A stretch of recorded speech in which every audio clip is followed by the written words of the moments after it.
dupla dinâmica TSE e STF, que na prática são a mesma coisa, né? Vamos lá, respondeu a carta das Forças Armadas 3 vezes. Já dá até para pedir música. Em 3 frentes diferentes. Com o desprezo esperado, mas com uma celeridade surpreendente. Eu, sinceramente, achava que eles iriam empurrar com a barriga, né? Nesse vídeo aqui eu vou apresentar a vocês as 3 respostas. Começando pela do Alexandre de Moraes. O que aconteceu? Na carta, os generais disseram, generais não, né? Os comandantes das Forças Armadas, da Marinha, do Exército e da Aeronáutica, disseram o seguinte: está prevista na Constituição a liberdade de manifestação. Então, ninguém pode mexer com o povo na rua. O Congresso Nacional tem um dever também constitucional de fiscalizar a atuação do Poder Judiciário, que está abusando, né? Está invadindo competência, inclusive aplicando multa que não podia aplicar. Caso o Congresso Nacional não faça o seu trabalho, a gente vai entrar em campo. Alexandre de Moraes pegou aquilo ali e jogou no lixo. Repito, como já era esperado, não é novidade para ninguém, tá, pessoal? O que vem depois é uma outra história. A gente vai conversar sobre isso mais para o final do vídeo. Não só ele manteve a ordem, como a estendeu a todo o território nacional. Tá? Essa foi a primeira resposta. Não vou respeitar a Carta das Forças Armadas, Alexandre de Moraes. Depois, a Folha de São Paulo, eu não tenho acesso à matéria da Folha de São Paulo, tá, pessoal? Sou assinante, não sei como alguém ainda assina aquele lixo, né? Aí eu peguei os prints aqui de um outro portal que replicou a matéria da Folha, tá? De acordo com ela, com a Folha, um ministro do STF disse que sentiu vergonha alheia da Carta das Forças Armadas. E um outro ministro disse que os militares se comportaram como um convidado que vomita no tapete do anfitrião. Assim, respeito zero, tá? Respeito menos 1 milhão. E por fim, o Giuseppe Janino, o criador, o pai das urnas eletrônicas, disse que o tema, a oportunidade, né, das Forças Armadas checarem ali, né, analisarem o código-fonte, já passou. Perderam a oportunidade, o trem passou pela estação e agora já era, não tem mais como. As Forças Armadas exigiram acesso ao código-fonte, o que foi negado, né, na oportunidade ali pelo TSE, colocaram os técnicos do Ministério da Defesa numa sala dentro do TSE com papel e caneta para analisar 17 milhões de linhas de código-fonte. As Forças Armadas identificaram uma porta, né, para um canal externo que poderia influenciar, macular a apuração das eleições. Então, pediram ao TSE, solicitaram, na verdade, tem um significado diferente, né, um pouquinho mais incisivo, bem mais incisivo, acesso a esse código-fonte, necessariamente o que foi usado nas eleições. E agora, o Janone, né, Giuseppe, disse que não vai rolar. Disse que a oportunidade passou, o trem passou, né, as Forças Armadas ficaram ali na estação, não deram a mão, né, e não entraram no vagão. Vamos lá, pessoal. Vamos analisar uma por uma aqui, tá? A primeira, do Alexandre de Moraes, ela tem ali um verniz de legalidade. Por quê? Se existe o bloqueio da via, essa manifestação está impedindo o direito de ir e vir das pessoas. Agora, vindo de um indivíduo que fez o mesmo durante a pandemia, é um tanto quanto irônico, né? Mas, enfim, a grande questão é a interpretação criativa. O que é bloqueio de via? Se você parar o caminhão, por exemplo, no acostamento, é um bloqueio de via? Se a via tem 3 pistas e você bloqueia uma pista, é um bloqueio de via? Você está impedindo o direito de vir das pessoas? Eu acho que não, né? E aí vem a tal da multa. Essa multa, sim, é inconstitucional. Ele não pode aplicar essa multa. Quer dizer, a lei não permite que ele o faça, mas a gente sabe que a lei, né, há um bom tempo, para o STF, principalmente para o Moraes, é só um detalhe, né? É só um pequeno obstáculo para ele. As Forças Armadas disseram, não pode fazer isso, né? O Congresso Nacional tem que atuar para impedir que isso aconteça.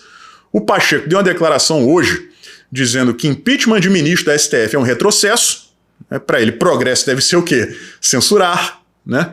Fraudar a eleição, né? Pacheco, bom e velho Pacheco, que é importante que vocês saibam, será, né? Será não. Caso o cachaceiro subisse a rampa do Planalto, o Pacheco seria o dono de uma das 2 vagas ao STF em 2023, tá? É por isso que ele está fazendo tudo isso aí. Zanin e Pacheco, tá bom? A questão dos ministros que debocharam das Forças Armadas, dizendo que sentiram vergonha alheia. Eles nem entenderam o que está naquele relatório ali, né? Ou será que algum ministro da STF tem noção do que sejam aquelas siglas ali? Eu não tenho a menor ideia, né? Eu entendi, de tanto ler aquele relatório, eu entendi que existe... os ministros sempre disseram, principalmente o Barroso, não tem conexão externa, né? É tudo interno, não tem como ninguém invadir o sistema e tal, e os militares identificaram uma porta, né, que pode ser trafegada por agentes externos, né? E que tem que ser aberta por quem? Por um agente interno, tá? Então seria um conluio entre agentes internos e agentes externos, ou então agentes internos atuando externamente através deste caminho, tá? E aí o cara vai lá, o ministro da STF, que não teve coragem de se identificar, pediu para ter seu nome mantido no anonimato, né? Sou brabo, mas nem tanto, né? Disse que sentiu vergonha alheia. Eu tenho vergonha alheia desse tipo de declaração. Uma pessoa que está falando sobre algo que não tem a menor noção. Uma pessoa que, em tese, é um especialista em direito e que caga na Constituição, eu acho que ele não tem moral nenhuma para falar a respeito de TI, né? E o outro afirmando que as Forças Armadas vomitaram no tapete do anfitrião. Agora vejam só, o anfitrião, nesse caso, não é o TSE, mas não é mesmo. O dono do TSE é o povo. Então, vocês percebem nesse ato falho que eles realmente se consideram os donos do sistema eleitoral. Isso é muito triste, pessoal. Isso é muito triste. E por fim, o Janino, Janone, Giuseppe, o Pepe, né, dizendo que, não, o bonde passou, não tem mais. Eu queria saber qual é a limitação temporal para que agora as Forças Armadas examinem o código-fonte. Será que ele já foi deletado? Será que ele já foi apagado e as Forças Armadas exigiram que fosse o código-fonte utilizado nas eleições? Foi isso que ele quis dizer? Né? Deu aquela escorregada, outro ato falho? Não, agora já era. Tiveram a oportunidade, agora não dá mais. Por quê? Porque apagou? Por que teria apagado? A manutenção do arquivo é obrigatória. Apagar aquilo ali, apagar esse código-fonte, é assumir a culpa. Assim como foi, né? Vamos lá, na prática, derrubar o site do TSE e depois alterar os arquivos que foram usados, né, no relatório lá do argentino. Não entendo qual é a limitação temporal. Se o problema é esse, não tem problema. Agora, se você está, Giuseppe, confessando que você apagou o código-fonte que foi usado na eleição, aí, meu camarada, o problema é teu. Quem cometeu o crime foi você, né? Aí vocês perguntam, e agora, o que acontece? Gente, eu não faço mais previsão alguma a respeito da atuação das Forças Armadas, tá? Por um motivo muito simples. Eu sou uma pessoa que tem fé.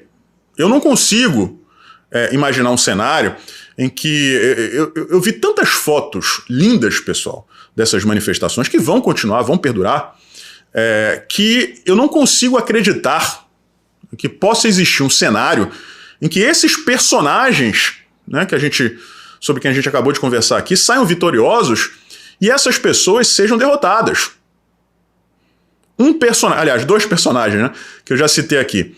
A moça grávida, sentada no meio-fio, no meio da chuva, com guarda-chuva, e escrito na barriga dela, o barrigão dela, né, deve estar com 6 meses ali, é por você, se referindo ao bebezinho que está na barriga dela. Eu vi também uma foto de um homem sem as pernas, e disse, ele estava segurando uma faixa, minhas pernas não me trouxeram aqui, mas meu coração me trouxe. Existe uma outra foto de 2 homens ajoelhados numa chuva torrencial segurando uma faixa.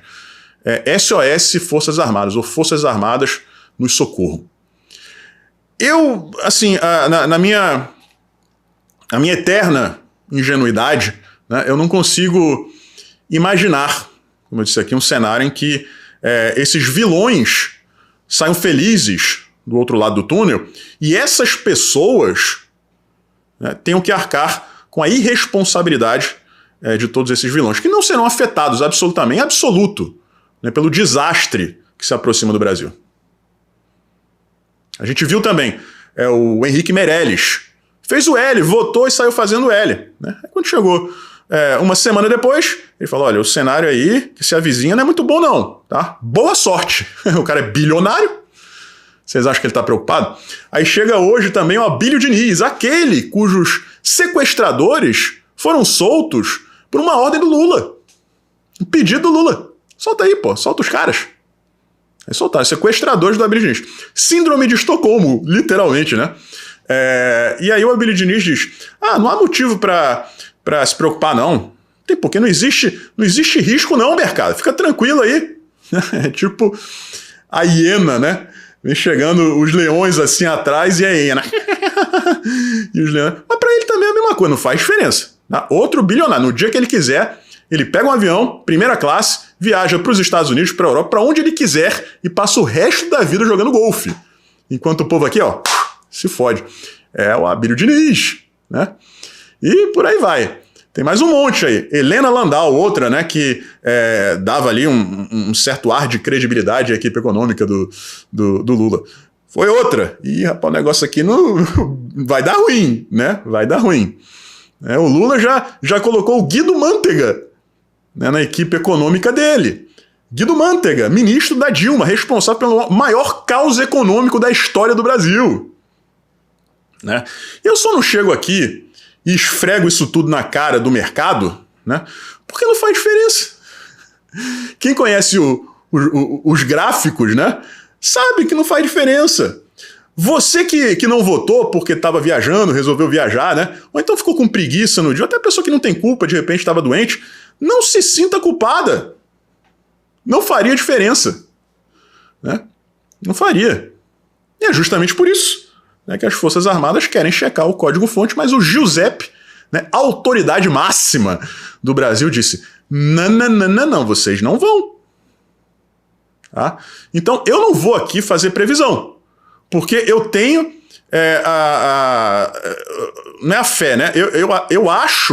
Eu penso que algo vai acontecer, né? Mas eu prefiro não falar para depois não dizerem que eu tô, né, dando esperança ou não para as pessoas. Você tá otimista demais, aí não acontece nada, aí todo mundo, tá vendo, Ed, você é padeiro, você vendeu o sonho. Ou então se eu digo que não vai acontecer nada, aí as pessoas dizem, não, você está sendo negativo, você está desestimulando as manifestações. Né? Então, eu tenho a minha crença. Eu tenho. O silêncio do presidente é muito revelador. Tá? Agora, eu prefiro que vocês, né, façam as suas interpretações, cheguem às suas conclusões. E aí depois, né, se vocês quiserem escrever nos comentários o que vocês acham que vai acontecer, depois a gente dá um confere. E vê quem estava certo e quem estava errado. Fechou? Então é isso. Amanhã a gente volta com 1 ou 2 vídeos, sei lá. Se Deus quiser, né? Se permitirem aí. Um forte abraço e a gente se vê por aí.